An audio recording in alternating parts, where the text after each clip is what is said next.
Et si nous n'avions jamais levé les yeux? Un soir d'été, quelque part en pleine nature, un enfant s'allonge dans l'herbe.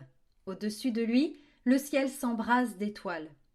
Il ne sait pas encore que des années plus tôt, des hommes et des femmes avaient déjà posé le pied sur la Lune, et que d'autres rêvent désormais de marcher sur Mars. Depuis que l'humanité a levé les yeux vers le ciel, il n'a cessé de se demander: que se cache-t-il là-haut? Sommes-nous seuls?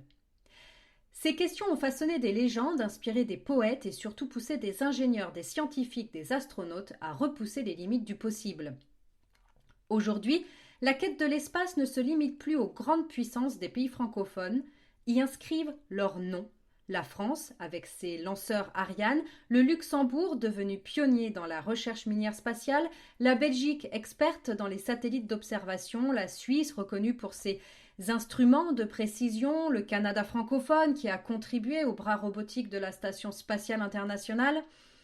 Mais l'espace n'est pas seulement un terrain d'innovation et de rêve. Il est aussi un champ de bataille économique et géopolitique. Les budgets se chiffrent en milliards et chaque mission pose une question. Avons-nous le droit de consacrer autant de ressources ou devons-nous consacrer autant de ressources à explorer d'autres mondes alors que le nôtre en aurait tant besoin? Certains affirment qu'il faudrait que l'humanité se concentre sur la Terre avant de s'aventurer ailleurs.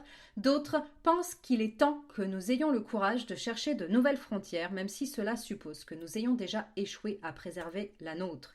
Alors que nous reste-t-il? Des rêves, des débats et cette certitude, tant qu'il y aura des étoiles, quelqu'un, quelque part, lèvera les yeux et se demandera si nous n'avons pas été faits pour aller plus loin. Et vous? Si demain un vaisseau spatial partait, seriez-vous du voyage? J'attends avec impatience vos réponses, vos nuances, vos arguments pour, contre et je vous retrouve dans les activités du remue-ménage dans la description.